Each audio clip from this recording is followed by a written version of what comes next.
Some character arcs are about victory, about rising to power or changing the world.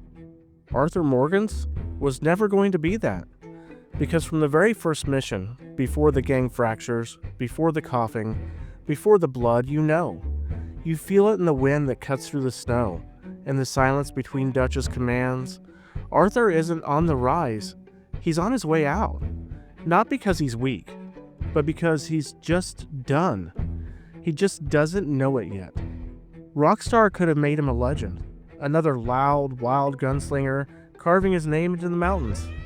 Instead, they gave us a man who lived in someone else's song for too long, and started to wonder if there was anything left that was his. We meet Arthur on the mountain, pushing through snow and death, clinging to the one thing that's always defined him, the gang. Dutch, Hosea, the whole Vanderlyn family. Arthur doesn't see himself as a person. He sees himself as a part, a hand, a blade, whatever Dutch needs. His journal entries in those early days aren't reflections, they're reports, observations, moments sketched not to understand, but to document. He watches, he follows, and he moves. And at first, that's enough. He trusts Dutch, not as a leader, but as a kind of surrogate father. Dutch doesn't just give Arthur orders, he gives him purpose. And for a long time, Arthur doesn't question that. Why would he? The gang gave him a name, a family, a reason to ride. But even then, even in those first hours, there's something in Arthur's silence, and the way he looks at people when they're not watching, and the way he pauses when someone tells a joke, not to laugh, but to consider it. Something older than his years, something tired. And that's what makes the beginning of Arthur's arc so tragic in retrospect, because he doesn't start off evil. He's not bloodthirsty, he's not deranged, he's just loyal. Painfully, stubbornly loyal. To the point where he'll kill for it, lie for it, burn towns for it. And the cost of that loyalty hasn't come yet. But it's coming. You feel it every time Dutch says, "Trust me." Every time Micah worms his way closer to the center. Every time the money goes missing and the plans get more desperate. Arthur doesn't say much, but the game gives us space to watch him. And slowly, you see it. The beginning of doubt. The version of Arthur we meet in those mountains, he isn't a monster. He's a man with no sense of where he ends, and the gang begins. And in those early chapters, Rockstar does something most games never attempt. They let him be small, quiet, unsure. Because you can't understand Arthur's arc by skipping ahead to the final ride.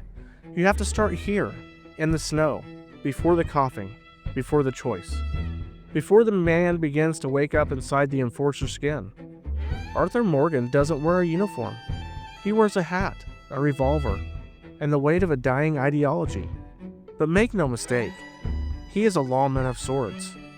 Not by the rules of the state, but by the laws of Dutch Vanderlyn. And those laws, they're starting to rot. In the early chapters of Red Dead Redemption 2, Arthur acts as Dutch's right hand, his hammer, his shadow. When Dutch says someone needs convincing, Arthur's already tightening his belt. When a town needs a message, Arthur delivers it, loud, brutal, efficient. And when the law closes in, Arthur helps the gang slip away without asking where they're going or what they'll do next. Because to Arthur, loyalty is a form of morality. You don't ask if Dutch is right, you ask how best to help him win. But what makes this part of his arc so compelling? Is how unaware Arthur is of what he lost in the process. There's no monologue, no breakdown, just the slow realization, written in glances and pauses, that Dutch is changing. Or maybe, that Dutch was always this way, and Arthur is the only one starting to see it. The world around him is changing too. The West is shrinking, the Pinkertons are everywhere, railroads cut through the wilderness like scars, and civilization is coming with handcuffs and banknotes. The outlaw life that Dutch romanticizes, it's already gone, and Arthur is one of the last people alive still pretending it can work. He starts noticing things. Dutch's justifications get longer, his eyes dart more, he leaves people behind more easily. And Micah, snake that he is, keeps getting closer to Dutch's ear. And Arthur, for all his strength, for all his reputation, starts to realize he's not the right hand anymore. He's the last hand that hasn't let go. And that's where the journal changes. It goes from sketches and summaries to thoughts, doubts, little cracks in the armor. He starts writing about the way John treats Abigail, the way Sadie doesn't flinch anymore, the way Hosea talks like he knows the end is near. Arthur's loyalty doesn't break overnight. It bends, it creaks, and with every job, every dead body, every half-explained plan Dutch whispers into the dark, you feel it. That slow, sickening drop in the stomach that comes with realizing a man you built your life around is not who you thought he was, and maybe never was. But Arthur doesn't leave, not yet, because people like Arthur don't abandon the code. They live in it, they carry it like a brand, and when the code fails them, when the man at the center of it reveals himself to be hollow, it doesn't free them, it breaks them. And that break, it's coming. But not before Arthur learns the hardest truth of all, that loyalty, when misplaced, is just another kind of cowardice. The coughing doesn't start with drama. It starts like most things in Arthur's life, with silence. A single moment, a pause, something he brushes off, a drop of blood in the snow. But we know what it means, and eventually, so does he. Tuberculosis isn't a plot device. It's not a punishment. It's a mirror. And Rockstar holds it up with a merciless clarity, because the moment Arthur realizes he's dying, it's the moment his arc stops being theoretical. The weight of every action, every act of violence, every word spoken in loyalty, every hand he didn't reach out to, lands. Arthur doesn't rage against it. He doesn't lash out. He simply begins to see. The world hasn't changed. He has. This is the moment where the game slows down. Missions grow quieter, the noises fade, and we're left alone with Arthur as he begins the slow, painful work of understanding himself. He doesn't drop the outlaw act immediately. He still rides, still kills, still steals. But it's not the same, because he's not the same. And Rockstar, to their credit, doesn't make this some cartoonish redemption arc. Arthur doesn't throw his gun down and start preaching. He still slips, he still fights, he still fails. But you feel it in the small things. The way he speaks to people, the way he chooses to help instead of harm, the way he looks at John and sees not just a gang member, but a father. A man who might still have the time Arthur doesn't. The tuberculosis isn't just a countdown, it's a lens. And through it, Arthur starts to notice everything. The way Dutch lies more often, the way Sadie's rage masks grief, the way Micah never sweats under pressure, the way the younger gang members look at Arthur like he might know what to do, and how painful it is that he finally does, just a few months too late.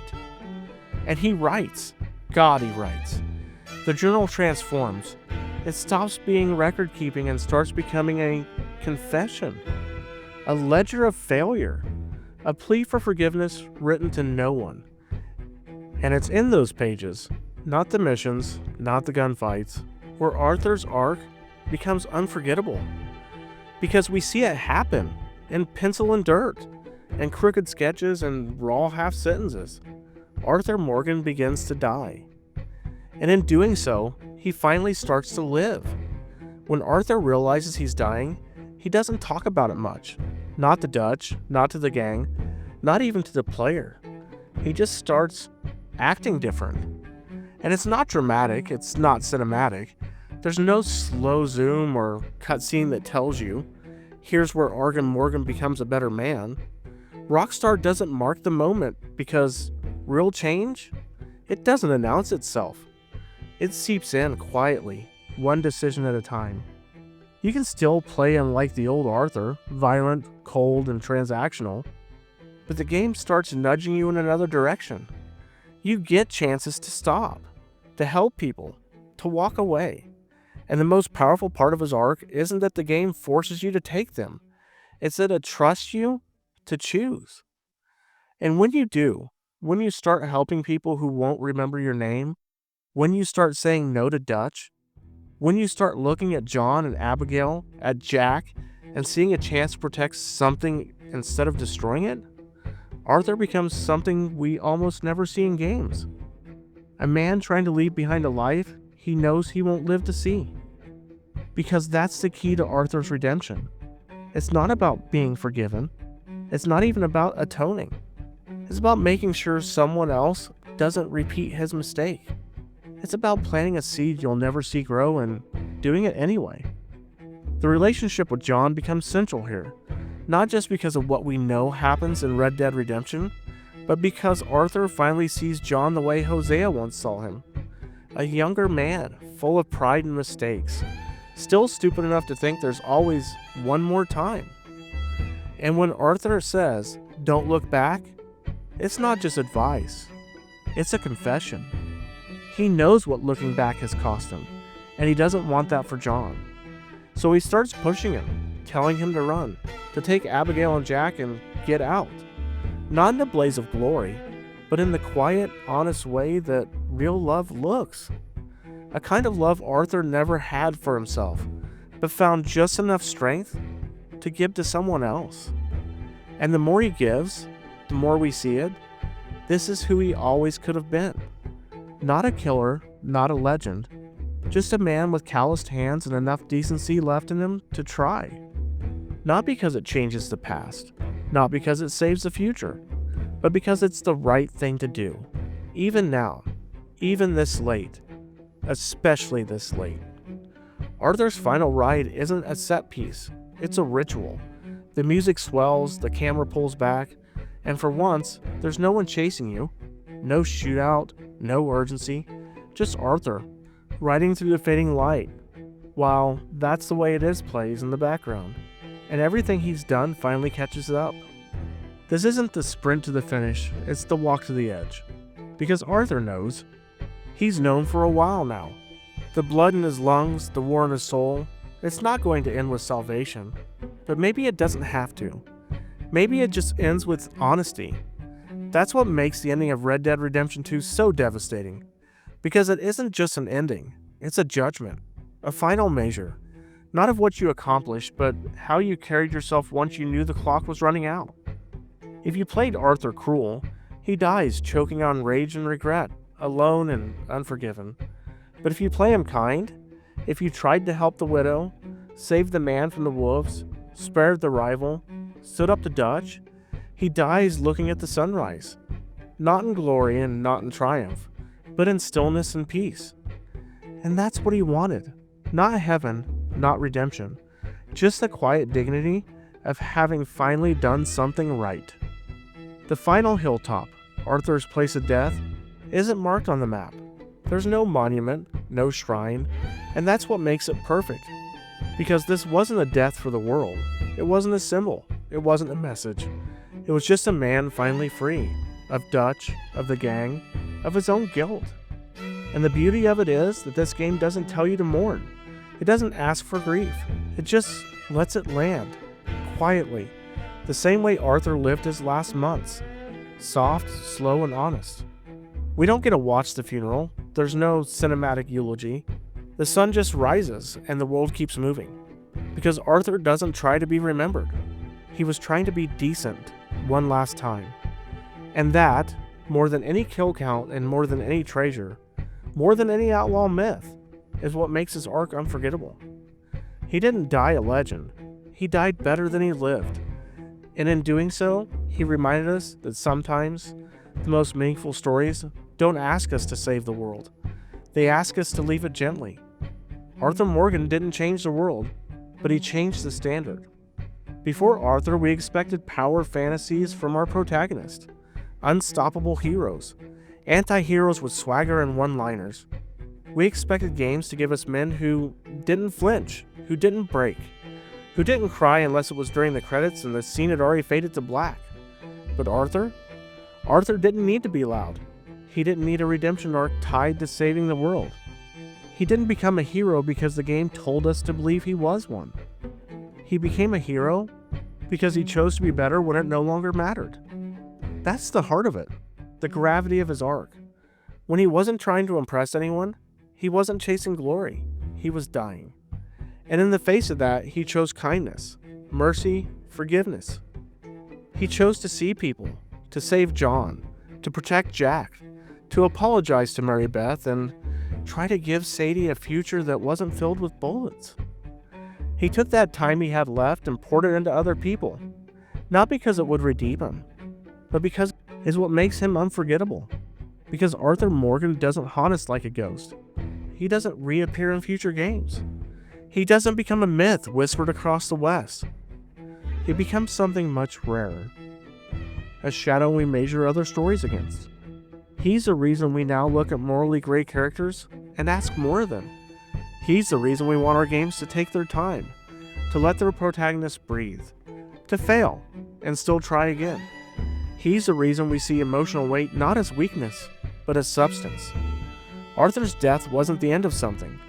It was the beginning of what character arcs in video games could be. Because he made you care, and then he made you grieve. Not because of a twist and not because of betrayal, but because you watched him change, and you knew deep down that he could have lived a good life if he just had more time. So when you think of Arthur Morgan, don't think of the shootouts or the heist or the bounties. Think of him at that hilltop, watching the sunrise one last time, breathing in cold air, dying alone, but not afraid. And know this, he gave you everything he had, and that was enough.